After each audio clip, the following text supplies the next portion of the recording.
मार्गशीर्ष मास की संकट चतुर्थी की व्रत कथा जानिए। इस दिन कौन से गणेश की पूजा की जाती है। माता पार्वती ने भगवान शिव से पूछा, हे प्रभु, आघान कृष्ण चतुर्थी संकटा कहलाती है।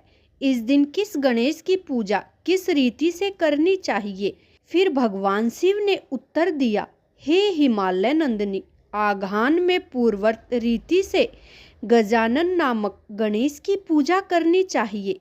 पूजन के बाद आराध्य देना चाहिए। दिन भर व्रत रखकर पूजन के बाद ब्राह्मण को भोजन कराए। जो तिल, चावल, चीनी और घृत या शक्कर बनाकर हवन कराए तो वह अपने शत्रु विषीभूत कर सकता है। इस संबंध में हम एक प्राचीन इतिहास सुनाते हैं। फिर भगवान शिव कहते हैं, हे पार्वती, प्राचीन काल में त्रेता युग में दशरथ नामक का एक प्रतापी राजा थे। वे राजा अखेट प्रिय थे। एक बार अनजाने में ही उन्होंने एक श्रवण कुमार नामक ब्राह्मण का आखेट से वध कर दिया। उस ब्राह्मण के अंधे माता पिता ने राजा को श्राप दिया कि जिस प्रकार हम लोग पुत्र शोक से मर रहे हैं, उसी भांति तुम्हारा भी पुत्र शोक से ही मरण होगा। इससे राजा को बहुत चिंता हुई। उन्होंने पुत्रिष्ट यज्ञ कराया। फलस्वरूप जगदीश्वर ने राम रूप में अवतार लिया। भगवती लक्ष्मी जानकी के रूप में अवतरित हुई।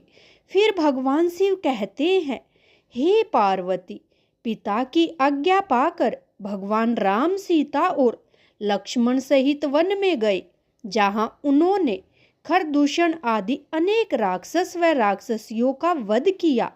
इससे क्रोध होकर रावण ने सीता जी का अपहरण कर लिया।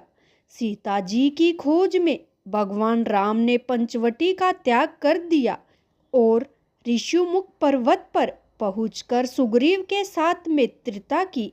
तत्पश्चात माता सीता जी की खोज में हनुमान आदि वानर तत्पर हुए। ढूंढते ढूंढते वानरों ने गिद्धराज संपाति को देखा। इन वानरों को देखकर संपाति ने पूछा कि कौन हो, इस वन में कैसे आए हो, तुम्हें किसने भेजा है, यहाँ पर तुम्हारा आना किस प्रकार हुआ है। संपाति की बात सुनकर वानरों ने उत्तर दिया कि भगवान विष्णु के अवतार दशरथ नंदन राम जी सीता और लक्ष्मी जी के साथ वन में आए हैं। वहां पर उनकी पत्नी सीता जी का अपहरण कर लिया गया है। हे मित्र, इस बात को हम लोग नहीं जानते कि सीता कहाँ है। उनकी बात सुनकर संपाति ने कहा कि तुम सब रामचंद्र के सेवक होने के नाते हमारे मित्र हुए। जानकी जी का जिसने हरण किया है और वह जिस स्थान पर है वह मुझे मालूम है। सीता जी के लिए मेरा छोटा भाई जटायु अपने प्राण गंवा चुका है।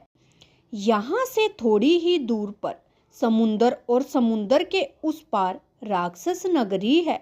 वहाँ अशोक के पेड़ के नीचे सीता जी बैठी हुई है। रावण द्वारा अपराहित सीता जी अभी मुझे दिखाई दे रही है। मैं आपसे सत्य कह रहा हूँ कि सभी वानरों में हनुमान जी अति बलशाली है, अतः उन्हें वहां जाना चाहिए। केवल हनुमान जी ही अपने पराक्रम से समुंदर लांघ सकते हैं, अन्य कोई भी इस कार्य में समर्थ नहीं है। संपाति की यह बात सुनकर हनुमान जी ने पूछा कि हे संपाति, इस विशाल समुंदर को मैं किस प्रकार लांघ सकता हूँ। जब हमारे सब वानर उस पार जाने में असमर्थ है तो मैं अकेला कैसे पार कर सकता हूँ। हनुमान जी की यह बात सुनकर संपाति ने उत्तर दिया कि हे मित्र, आप संकट नाशक गणेश चतुर्थी का व्रत कीजिए। इस व्रत के प्रभाव से आप समुंदर को क्षण भर में पार कर लेंगे। फिर आगे भगवान शिव कहते हैं, हे पार्वती, संपाति के आदेश से संकट चतुर्थी के उत्तम व्रत को हनुमान जी ने किया है। हे देवी, इसके प्रभाव से हनुमान जी क्षण भर में समुद्र को लांद गए। इस लोक में उसके सम्मान सुखदायक कोई दूसरा व्रत नहीं है। फिर भगवान शिव माता पार्वती से कहते हैं कि हे पार्वती, प्रभु श्री कृष्ण ने भी महाराज युधिष्ठिर से इस व्रत के बारे में कहा था और उनसे कहा कि आप भी इस व्रत को कीजिए। इस व्रत के प्रभाव से आप क्षण भर में अपने शत्रुओं को जीतकर संपूर्ण राज्य के अधिकारी बनोगे। भगवान कृष्ण का वचन सुनकर युधिष्ठिर ने भी गणेश चतुर्थी का व्रत किया। इस व्रत के प्रभाव से वे अपने शत्रुओं को जीतकर राज्य के अधिकारी बने। हे पार्वती, इस गणेश संकटी चतुर्थी के व्रत को जो करेगा उसे मनवांछित फल मिलेगा तथा उसके घर में धन धान्य व पुत्र पौत्रों से परिपूर्ण रहेगा। फिर आगे भगवान शिव कहते हैं, हे पार्वती, इस व्रत की पूजन विधि मैं तुम्हें बताता हूँ। प्रातःकाल उठकर नित्य कर्म से निवृत्त हो, शुद्ध होकर स्वच्छ वस्त्र धारण कर ले। फिर गणेश जी का पूजन धूप दीप नवेद अक्षत फूल से करे। इसके बाद हाथ में जल तथा दूर्वा लेकर मन ही मन श्री गणेश का ध्यान करते हुए व्रत का संकल्प ले। अब कलश में जल भरकर उसमें थोड़ा गंगा जल डालकर मिलाए। कलश में दूर्वा सिक्के साबुत हल्दी रखे। इसके बाद लाल कपड़े से कलश का मुख बांध दे। कलश पर गणेश जी की प्रतिमा स्थापित करे।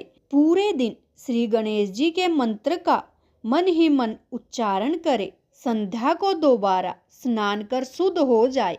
श्री गणेश जी के सामने सभी पूजन सामग्री के साथ बैठ जाए।